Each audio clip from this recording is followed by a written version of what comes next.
Ya Allah, Ya Allah, Ya Rahman, Ya Allah, Ya Allah, Ya Rahman. Unaangalia Maalim Shaban Online TV. Jicho lako fahari yetu. Allahumma arhamna bil Qur'an waj'alhu lana imaman wa nuran wa hudan ورحمة اللهم ذكرنا منه ما نسينا وعلمنا منه ما جهلنا وارزقنا تلاوته Assalamu alaikum warahmatullahi wabarakatuh. Mtazamaji kutoka katika mimbar, leo tuko Masjid Jamia hapa Mbande na khatib ni Sheikh Shaban Ibn Hassan. Tumsikilize katika mimbar. Bismillahirrahmanirrahim. Innal hamdalillah نحمده تعالى ونستعينه ونستغفره ونعوذ بالله من شرور أنفسنا ومن سيئات أعمالنا من يهده الله فلا مضل له ومن يضلله فلا هادي له وأشهد أن لا إله إلا الله وحده لا شريك له وأشهد أن محمدًا عبده ورسوله وصفيه من خلقه وخليله أشهد أنه بلغ الرسالة وأدى الأمانة ونصح الأمة وكشف الغمة وجاهد في الله حق جهاده وتركنا على المحجة البيضاء ليلها كنهارها لا يزيغ عنها إلا هالك فصلوات ربي وتسليمات عليه أما بعد فإن أصدق الحديث كتاب الله وخير الهدي هدي محمد صلوات الله وسلامه عليه وشر الأمور محدثاتها وكل محدثة بدعة وكل بدعة ضلالة كل ضلالة في النار أعاذنا الله من النار. إخوة الإيمان والإسلام أحباب رسول الله صلى الله عليه وسلم أوصيكم أول نفس بتقوى الله فإن التقوى هي رأس الحسنات يقول مولى تبارك وتعالى ومن يتق الله يجعل له مخرجا صدق الله العظيم. إخواني وأخواتي في الله وبنزي ومتوم محمد صلى الله عليه وسلم ببنزي في الله, ninawausieni kwanza nikihusia nafsi yangu katika suala zima la kumcha Rabbu jala jalaluhu, kwani katika kumcha Mwenyezi Mungu Subhanahu wa Ta'ala ndio kapu la mema yote unayoyajua katika nafsi yako. Yani amali yoyote pasina takwa amali inakuwa ni habaa manthura, ni vumbi tu. Ndio bwana Mtume sallallahu alayhi wasallam akasema, mche Mwenyezi Mungu Subhanahu wa Ta'ala, yani ule umchaji wa Mwenyezi Mungu kaannaka tarahu, yani kana kwamba vile Allah mwenyewe wamuona mbele yako. Fa in lam takun tarahu fa innahu yaraka, yani ukiwa wewe Allah humuoni, basi daima yeye muda wote anakuona. Amma khutubatuna al-yawm, khutuba yetu siku ya leo, wapenzi watukufu, tutazungumzia masala ya qadar. Kwa nini tunazungumzia masala ya qadar? hunaka ashkhas, huko kuna watu Yani kuna baadhi ya watu yeye kwa nafsi yake anaweza akazini, alafu akakwambia mimi Mungu ndo kanikadiria kuzini bwana. Allah si mpangaji wa kila kitu. Anaweza akaiba akakwambia qaddarallahu ma shaa fa'ala. Yani Mungu analolipanga ndio linalokuwa. Hata mimi kuiba kwangu huku Mungu anajua vizuri. Hata kuzini kwangu Mungu anajua vizuri. Lilishapita kwenye kitabu kwamba mimi nitazini. Kiakili unaiona kama ni kweli. Simona inapokuja kimtiririko unaona sawa sawa. Sikila jambo tunalolifanya Mwenyezi Mungu sisi ndio ametukadiria. Mtu atoki nje ya mstari. Si ndivyo watukufu wa Uislamu? Na huyu mzinifu na mwizi na mlevi na mwingine anaofanya kazi, Allah alijua mimi nitachukua mkopo wa riba. Na alishaandika huko katika Lauhul Mahfudh. Sasa tani kichukua Mungu ndo kashanikadiria shekhe. Wewe utaingia mipango ya Mungu. Kiwizani ukipima kwa akili ya macho haya kulia ugali waona anachozungumza huyu bwana. Tena mara nyingine unaweza kuona kama anazungumza maneno ya kitauhidi. Lakini ukweli wa mambo sivyo. Sawa sawa jamani. Mtu ukimwambia sali anakuambia mimi ndo nimeshaandikwa kuwa mtu wa motoni. Na kuna watu Allah kashawaandikia kuwa watu wa peponi. Sasa tutaangalia hapa kwa muhtasar kama muda utatosha. Tuone vipi kadari namna inavyokuwa ya Allah Subhanahu wa Ta'ala na huyu mtu anavyojinasibisha yeye na kadari ya Mwenyezi Mungu Subhanahu wa Ta'ala. Ukimwambia mtu usifanye ushirikina, ambaye mimi hapa alijua kanitia maradhi, leo nimekuja kwa mganga wa kishirikina, amenitibia. Hii yote imepita kwenye kadari ya Mungu bwana. Wewe utaambia nini? Tuangalie kwa muhtasari tuone vipi kadari ya Mwenyezi Mungu Subhanahu wa Ta'ala. Katika hadithi ya Abdurrahman ibn Mas'ud radhiyallahu ta'ala anhu, Mwenyezi Mungu amradhi, sahaba wa Mtume sallallahu alayhi wasallam anasema, qala hadathana Rasulullah sallallahu alayhi wasallam, sisi alitusimulia Mtume wa Allah Subhanahu wa Ta'ala. Tena huyo aliyetusimuliwa wa huwa sadiqul masduq, ni mkweli wa kweli, na maana hana historia ya kufanyia ya kudanganya. Akilizungumza jambo ndivyo hakika yake ilivyo. Mtume Muhammad sallallahu alayhi wasallam anasema, inna ahadakum, hakika ya mmoja wenu, sisi wanadamu sisi, hakika ya mmoja wenu, yujma'u khalquhu, yani yamekusanywa yale maumbile yake ya kibinadamu, fi batni ummihi, katika tumbo la mama yake. Sawa sawa. Fi batni ummihi, katika tumbo la nani? La mama yake. 40 yawman nutfa. Kwanza siku 40 ilikuwa ni tone. Yani muda wa siku 40 imekuwa kijitone namna hivi. Huyu ndio mwanasayansi wa kwanza Mtume Muhammad sallallahu alaihi wasallam kumchambua mwanadamu. Hatuzungumzii masala ya sayansi katika Uislamu. Hapa nitazungumzia kitu kingine. Alafu bwana Mtume sallallahu alaihi wasallam anasema, thumma yakunu alaqatan, baada ya kutoka katika tone inakuwa alaqa. Inakuwa nini? Inakuwa ni damu. Inaama kwenye tone na kuja kuwa kwenye damu.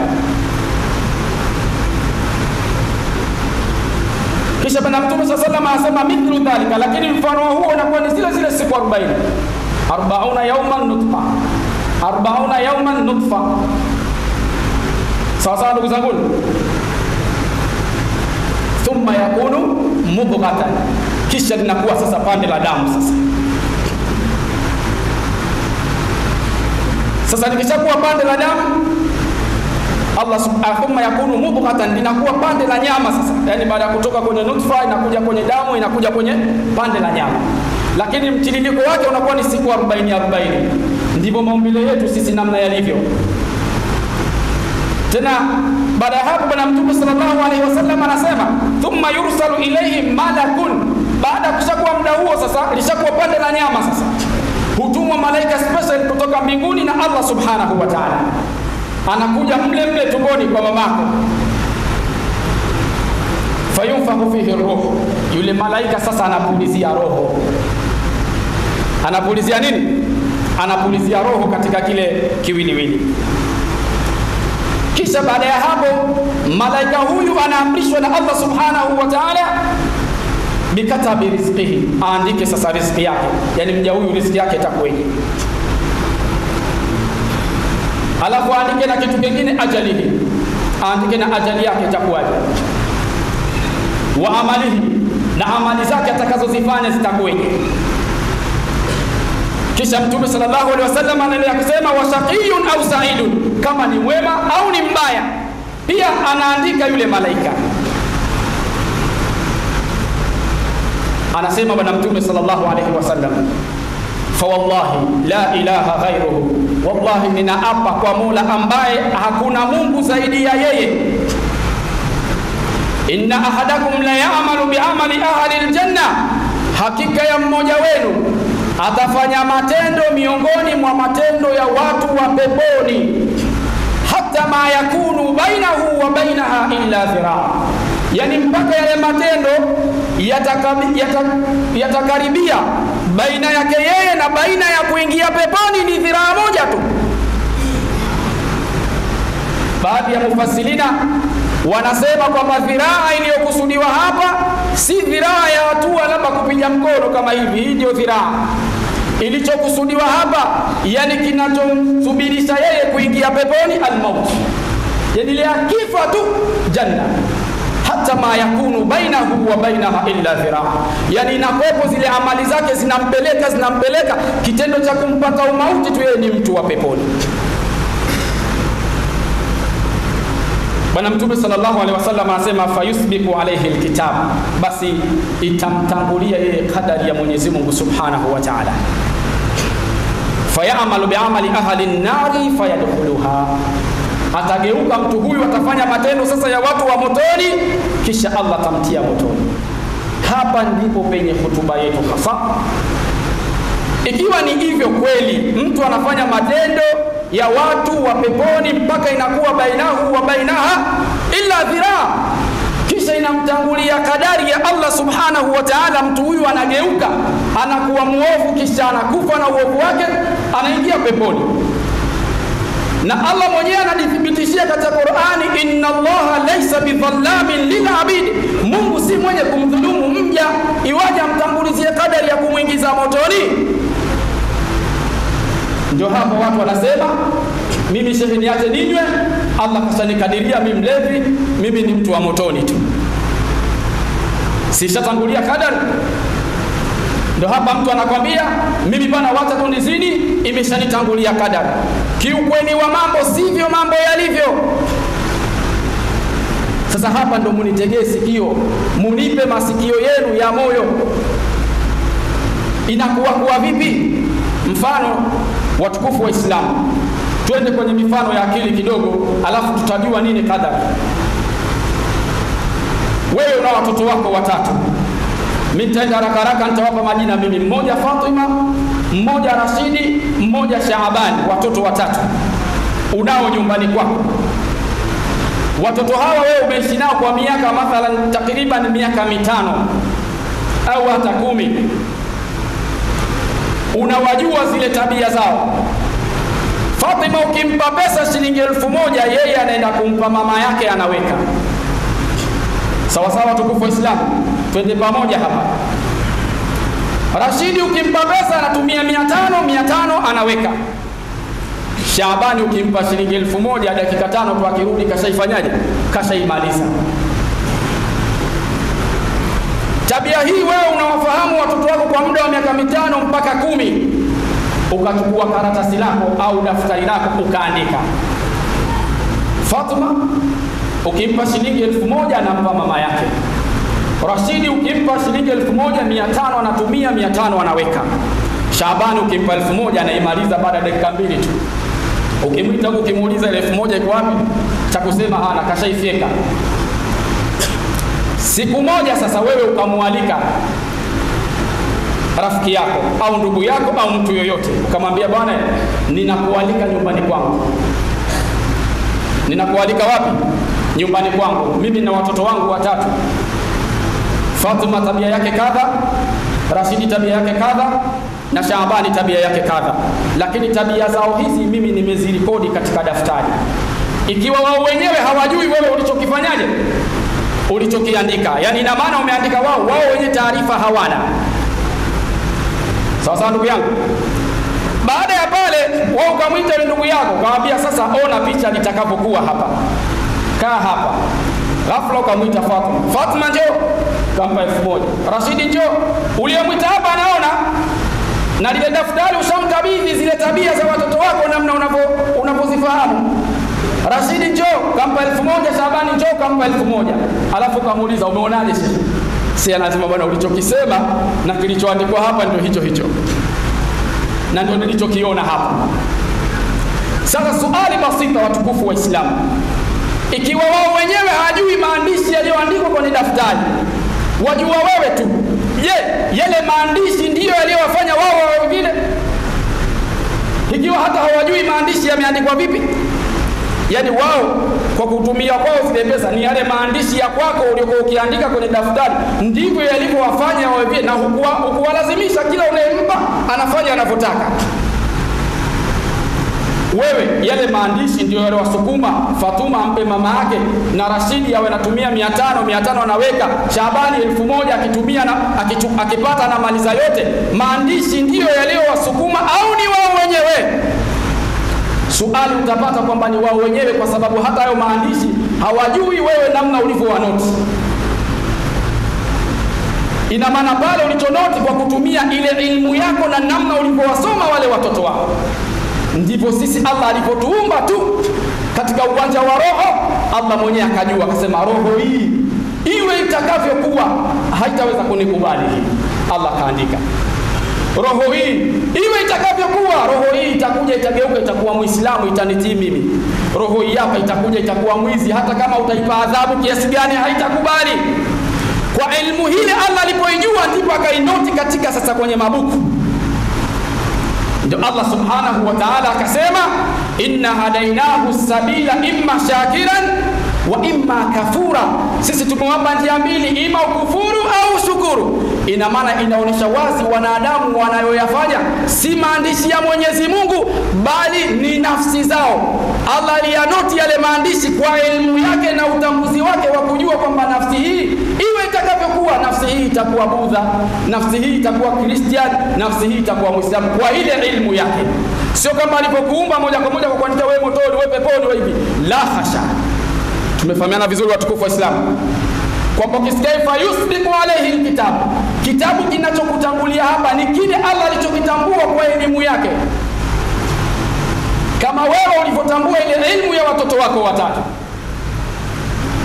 Kisha mtu huyu atafanya matendo miongoni mwa matendo ya watu wa motoni, kisha Allah atamtia motoni. Sasa mtu asisingizie, bana mimi sisali, Allah amenikadiria. Hakuna kadari ya design hiyo. Kisha Allah subhanahu wa ta'ala anasema, inna ahadakum la ya'malu bi'amali ahli aljanna ahli an-nar, yani hakika ya mmoja wenu atafanya matendo miongoni mwa matendo ya watu wa motoni. Kisha mtu huyu atageuka fayusbiqu alayhi alkitab. Hapa kwenye kitabu watu ndio huwa wanamsingizia Allah subhanahu wa ta'ala. Fayusbiqu alayhi alkitab fayamalu bi'amali ahli aljanna fayadkhuluha. Kisha mtu huyu atageuka atafanya matendo miongoni mwa matendo ya watu wa peponi, kisha mtu huyu Allah atamtia peponi. Watukufu wa Islam, tumestafidi nini katika hadithi hii ya Mtume sallallahu alayhi wasallam aliyopokea hadithi hii Imam Bukhari na Muslim? Yani hadithi ambayo haina shaka kwamba mtu yoyote Allah aliyemuumba na mtu yoyote anayefanya jambo lolote lazima kutakuwa na utaratibu wa kuishi katika maisha. Hata bosi anapokuwepo katika ofisi yake, katika kampuni yake, katika jambo lake lolote, anakuwa na ruhusa maalum. Tunaacha yale mambo sasa ya nini? ya kadari. Kule unaweza ukasema kwamba mimi Mungu kashanikadiria, si ndivyo? Mwenge mtu mwingine mbishi atokimuelewesha, yeye huwa hataki kuelewa. Sasa ikiwa ni hivyo basi, kama mimi nitakuwa nimewaumba kwa kuwaonea, basi ninawaleteeni sasa upambanuzi kati ya mbivu na mbichi. Allah subhanahu wa ta'ala akaleta kitabu Al-Qur'an. Sasa kitabu hichi ndio pale aliposema imma shakiran wa imma kafura. Allah ametuletea Qur'an. Aliposema kule katika sura ya pili aya ya kwanza mpaka ya 3 na ya 4, dhalika alkitabu la raiba fihi hudan lilmuttaqin, kwamba hiki kitabu hichi hakina shaka, na hiki kitabu hichi mkikifuata muongozo wake wa uhakika, lakini ni wale wenye kumwogopa Allah subhanahu wa ta'ala na wenye kukiamini hicho kitabu chenyewe. Kuna watu wanasema wanamwamini Mwenyezi Mungu subhanahu wa ta'ala, lakini kwenye nafsi zao si wenye kumwamini Allah subhanahu wa ta'ala. Yukhadi'una Allah walladhina amanu wama yahda'una illa anfusahum wama kanu yash'urun. Yani wao wenyewe hujiona wanamwamini Mungu, husema hivyo.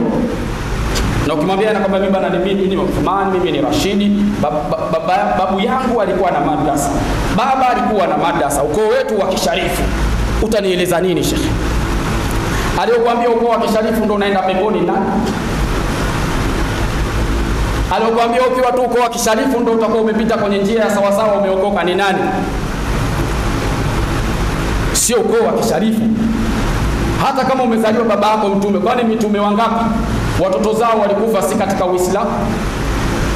Sasa kiufupi, watukufu wa Uislamu, tusifanye kadari ya Mwenyezi Mungu kwa yani tusifanye maovu tukamsingizia Allah subhanahu wa ta'ala kwamba sisi ametukadiria kufanya majambo fulani, au mimi bwana nafanya kutegemea kwamba nipo katika koo ya watu watukufu. La hasha. Allah, inna Allah la yanzuru ila aswarikum, Mungu haangalii katika sura zenu, wala yanzuru ila amwalikum, wala haangalii katika mimali yenu, walakin yanzuru ila qulubikum wa a'malikum, lakini Allah anaangalia katika matendo yenu na katika nafsi zenu, mna kitu gani mmekiweka. Watukufu wa Islam, ikiwa ni sababu mtu kuwa katika koo fulani ya kisharifu ndio kuwa yeye atakuwa amefanikiwa, angekuwa mzee Abu Talib ni mtu wa peponi. Mtume sallallahu alaihi wasallam alikuwa akimwombea dua mpaka analia, mwisho Mungu akamteremshia aya akamwambia, innaka la tahdi man ahbabta walakinna Allah yahdi man yasha. Yani dini hii ilivyo haiendi kinasaba wala haiendi kiukoo, wala haiendi kwa kujuana. Ndio maana unaweza kumkuta mtu mnyonge dhalili, lakini akawa mbele ya Allah ana daraja kubwa kuliko unavyomdhania. Kwa ajili hiyo tumuombe Allah subhanahu wa ta'ala atupe taufiki tufahamu yale ambayo aliyotuamrisha. Tumuombe Allah subhanahu wa ta'ala atupe nguvu tuyaendee yale ambayo Allah subhanahu wa ta'ala aliyotuamrisha, na tuyawache yale ambayo ametukataza. بارك الله لي ولكم بالقرآن العظيم ونفعني وإياكم والذكر الحكيم. أقول قولي هذا أستغفروه إنه هو الغفور الرحيم وهو البر الكريم. ادعوا الله وأنتم موقنون بالإجابة.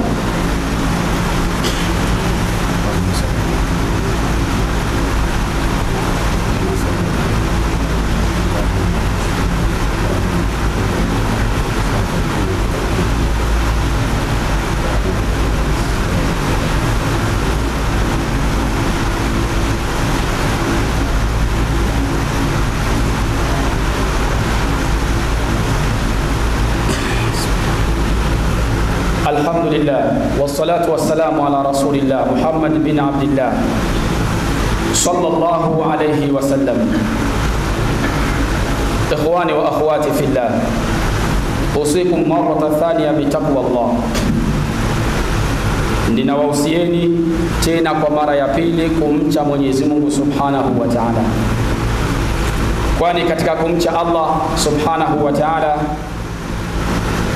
ndiko kwenye kufanikiwa kwa kweli, na wale wote waliomcha Mwenyezi Mungu walifanikiwa katika dunia yao, walifanikiwa katika akhera yao, walifanikiwa katika amali zao. Watukufu wa Islamu, Hotuba yetu ya pili tutagusia kidogo kukazia pale tulipopaacha, na tutaongezea mengine yaliyokuwepo pembezoni mwake. Watukufu wa Islam, maisha tuliyokuwa nayo haya ya duniani, hata kila mtu akiambiwa utaishi miaka 2000, wallahi atataka aambiwe japo ningepata 3000 kidogo. Na ukipewa miaka 3000 nasema ningepata miaka 4000 ndio ningefanya kila kitu. Na ukipewa 4000 ndio hivyo hivyo. Sasa haya maisha machache ambayo Allah Subhanahu wa Ta'ala ametupa ya miaka 60 mpaka 70, tujipambe na sifa ambayo aliyotuachia Allah Subhanahu wa Ta'ala, aliyotuachia Mtume Muhammad sallallahu alaihi wasallam.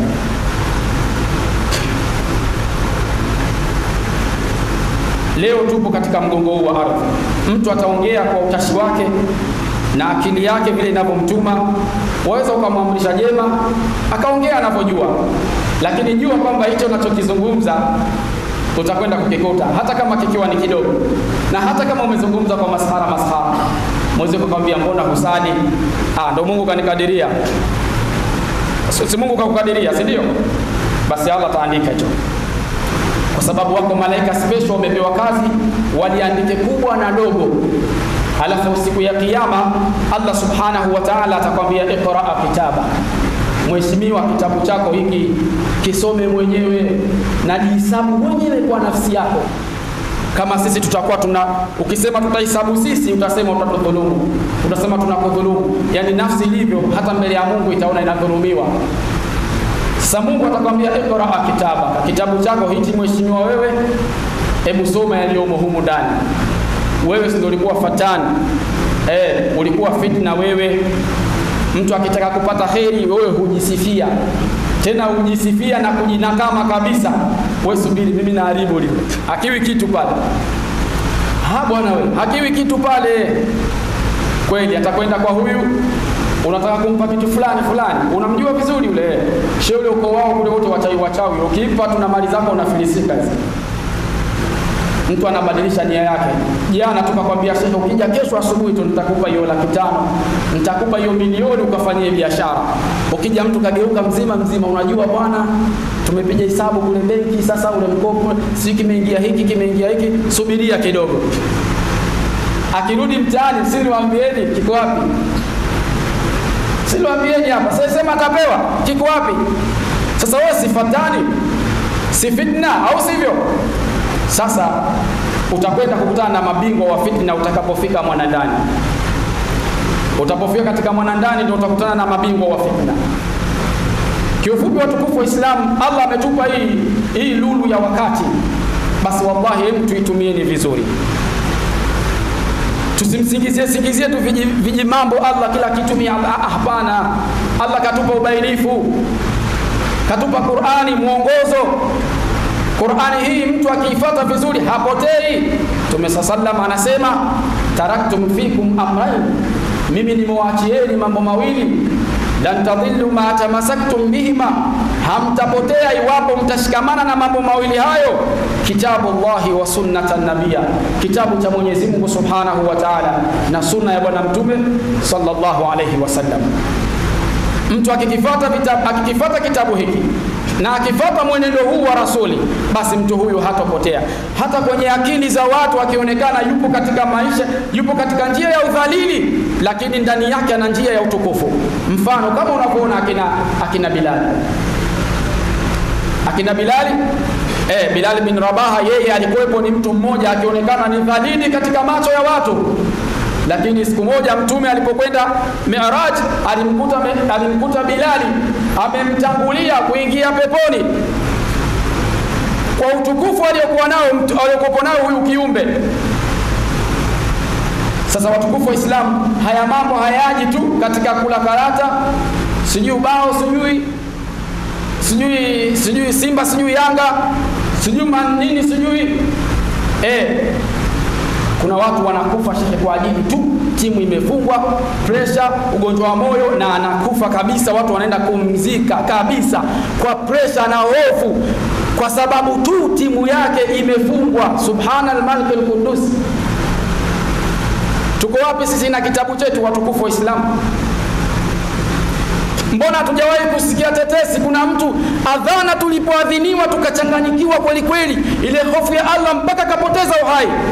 Mbona hatujawahi kusikia hilo? Yani ile hofu ya kusema hiyo adhana imeadhiniwa, Allahu akbar, Allahu akbar, Mwenyezi Mungu ni mkubwa, Mwenyezi Mungu ni mkubwa. Mimi naenda kuswali, swala yangu nitakubaliwa, swala yangu itapokelewa, Allah ataniweka miongoni mwa wale atakao wahurumia kwenye swala hii, au swala yangu ni ile ambayo nitarushiwa mwenyewe kama tambara bovu, mtu akawa na wasiwasi, akawa na shoko mpaka akapelekea hofu na pressure na akafa kwa ajili hiyo. Tukitafuta dunia nzima kwa karne tuliokuwa nayo hii, tukipata watu 5 basi ni wengi. Sasa kutokana na hilo, watukufu wa Islamu, tujipambe na sifa ambayo Mtume sallallahu alaihi wasallama ametuachia. Tusiwe watu wa kumsingizia Allah. Wewe unamwacha mtoto wako, humtandike hata bakora hata kidogo. Mtoto wa Zulula anakuja saa 4 ya usiku, saa 3 ya usiku, kama yeye ndo baba mwenye nyumba. Alafu huyu ndio Allah kashamkadiria huyu bwana. Kila kitu Mungu anakujalia upate mtoto mwema, anakujalia upate watoto waovu. Anayepata watoto wema sio kwa ujanja wake, na anayepata watoto wakorofi sio kwa ujinga wako. Maneno yako ni sahihi. Je, juhudi gani umeifanya? Maneno ni sahihi uliozungumza, hujatoka nje ya mstari. Kweli hapati mtu watoto wema isipokuwa Mungu akuhurumie. Je, juhudi gani wewe umeifanya kwa watoto wako? Saa 2, saa 12 wakirudi wanaangalia season mpaka saa 4. Wewe umeenda kulala, unaacha maagizo, msisahau kuzima TV, sawa? Si ndivyo? Uhakika ndio huo, msisahau kuzima, zimeni. Watoto wanakesha mpaka saa 6 usiku. Asubuhi unaanza kubembelezana, amka shule. Hivyo huyu una uhakika kweli aje kufaulu kwenye mtihani huyu? Wakabidhi mwenye na funguo, msisahau kuzima TV. Hasa wewe mzazi, shekhi, umefikia hatua mpaka waambia watoto wa miaka 13, 12 wasisahau kuzima TV, eti wewe unakwenda kulala. Hivi unategemea utoe mtoto mwema hapa? Unategemea utoe mtoto mwema hapa, watukufu wa Islam? Na hiyo TV yenyewe alhamdulillah, afadhali waangalie vitu vyenye maana basi. Hiyo TV yenyewe waangalie vitu vyenye nini? Vyenye maana. Wanaangalia mchezo wa msanii gani, tena mchezo wenyewe unaigizwa mchezo wa kimapenzi, subhanal malikul qudus. Yani yale mambo ya ndani yote ndio yanafanywa pale, mtoto yuaona pale, kambusu kidogo, mtoto amekuja, kumbe ndo mambo wanaofanya baba na mama huko ndani, kumbe Sindo michezo hiyo. Wanasema kambusu kidogo, kamshika hapa kidogo, kiguo kavaa kifupi mpaka humu. Hivyo huyu ukimwambia kuvaa hijabu, huyu atakuelewa? Sikisha kopi tayari. Watukufu wa Islamu, tusimsingizie Allah kila kitu. Allah kakadiria. Tufanye juhudi ya kweli. Allah asema kwenye Qur'ani, walladhina jahadu fina lanahdiyannahum subulana, wale ambao wenye kufanya juhudi katika dini yetu, wakafanya juhudi katika dini yetu hii, lanahdiyannahum subulana, tutawaongoza katika njia zetu. Ndio maneno ya Allah. Kuna kitu kimetamkwa juhudi hapa, Allah kakizungumzia katika Qur'ani. Wale wenye kufanya jitihada, mtoto wako mfanyie jitihada ya dini, tutamuongoza sisi Allah kwenye kumuongoza mja. Hiyo ipo katika utashi wa Allah, na Allah ametoa ahadi, wenye kufanya juhudi wote, lanahdiyannahum subulana, tutawaongoza katika njia zetu. Sasa wewe ndio wampa memory card, nenda kwenye kibanda pale patie. Sasa hivi wenyewe wana pisi, anakuambia kuna pisi 100, kuna pisi 200, yani inaanza 1 mpaka 100. Tena wanaulizana, umeishia namba ngapi? Umeishia namba 4. Msiendelee kwanza, rudisheni namba 10 na ngapi, twende sambamba. Saa ikifika saa hapa, kirudi kwanza anaingia kwenye TV 12, mtoto ndo anakwenda madrasa na kijuzu chake upande wa huku kimepasuka, juzu hilo aliyoki kwenye begi, juzu hilo limekunjwa, limetiwa mfukoni, anafika pale ndo anatoa. Lakini kule skuli kule lanunuliwa begi special, begi zuri sheke, na ukuti daftari lupurupu namna hivi limekatika katika. Kule madrasa ndo utakuta mara juzu moja limechorwa peni, mara limechana. Mtoto mpaka anachana Qur'ani, mzazi wala shtuki, yani yuko tu. Na hapo mzazi humwambia mtoto wake, huyu anaenda kutafuta elimu akhera bwana. Sheikh, hakuna elimu akhera wala elimu dunia, asikwambie mtu. Qur'ani hii ni elimu ya duniani, na Qur'ani hii ni elimu ya kuitafuta akhera. Watukufu wa Islamu, tujiandae na maisha yetu tunayokwenda, tuandae watoto wetu, tuwalee katika malezi mazuri. Leo walimu wapata shida sana kuwafundisha watoto kwa sababu mlezi namba moja ni wewe mzazi mwenyewe. Tukianza hapa kupiga hapa, tuanze huu mstari wa kwanza hapa msikitini mpaka kule mwisho, tuulize mtu mmoja mmoja, jana usiku nani kamsikiliza mtoto wake Qur'ani? Yani karudi madrasa akamwita akamwambia naomba nikusikilize ulichosoma kwa mwalimu. Ni nani? Hapa tukipata watu 10 alhamdulillah. Tukipata watu 10 tumshukuru Mungu. Na kama mnabisha hutuba ikiisha hapa, hutuba ikiisha tukisali asiondoke mtu. Na mseme kilillahi taala, mimi nilimsikiliza, sio kwa kuonesha ria, tuoneshe kwamba hiki kitabu tuakithamini kiasi gani. Alafu tunamsikizia Mwenyezi Mungu Subhanahu wa Ta'ala, qaddarallahu ma shaa fa'ala, bana Mungu ndo kapanga hilo.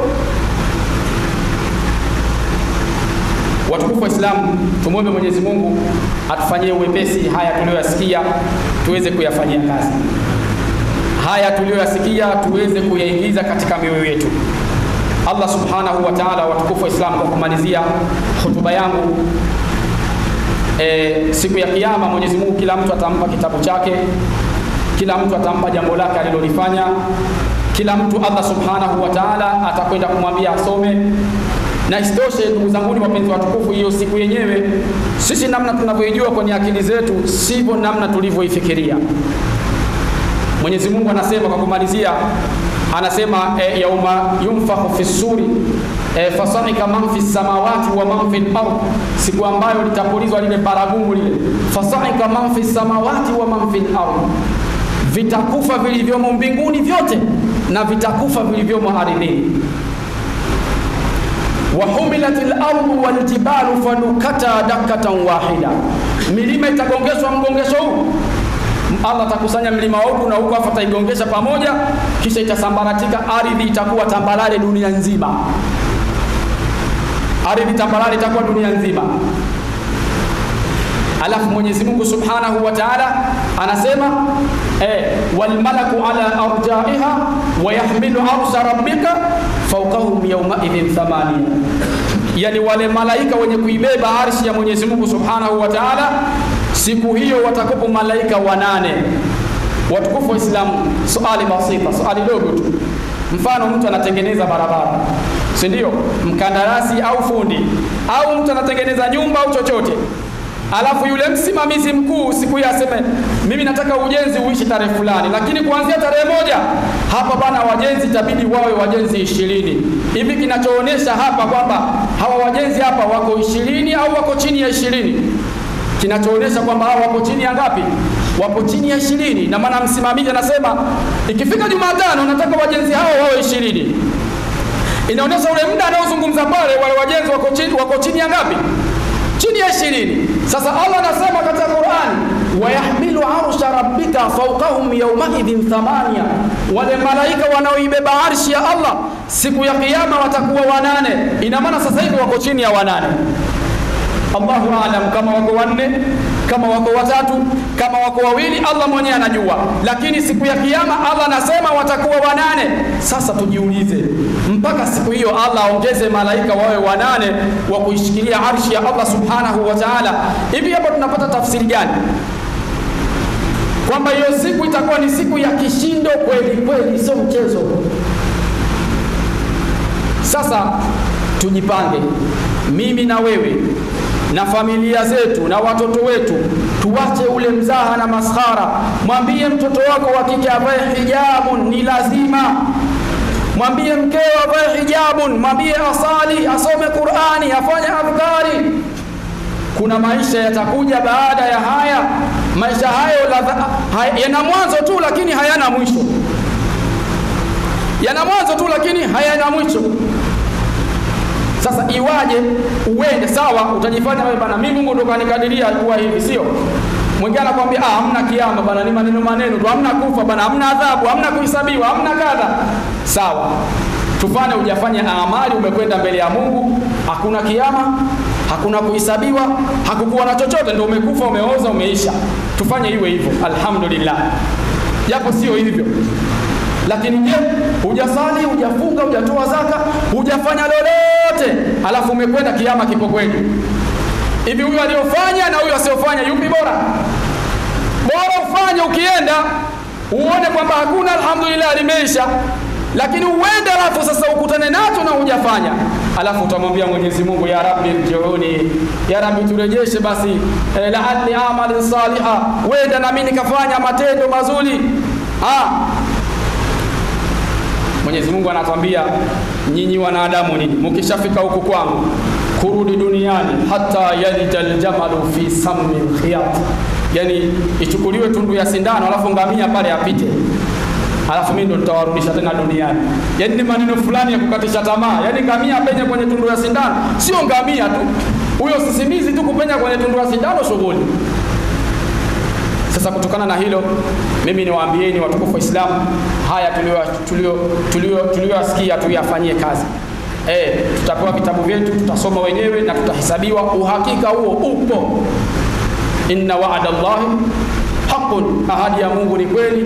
Fala taghurrannakumul hayatud dunya, yasiwababasheni haya maisha ya kidunia. Wala yaghurrannakum billahi algharur, shetani asiwapotezeni.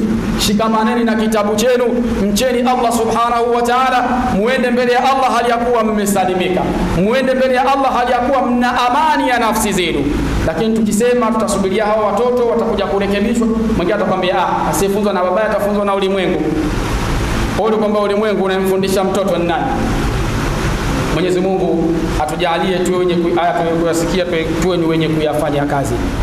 A'udhu billahi minash shaitani rajim. Bismillahir rahmanir rahim. Inna Allaha wa malaikatahu yusalluna 'alan nabi ya ayyuhalladhina amanu sallu 'alayhi wa sallimu taslima. Allahumma salli 'ala Muhammadin wa ali Muhammad كما صليت على إبراهيم وعلى آل إبراهيم في العالمين إنك حميد مجيد.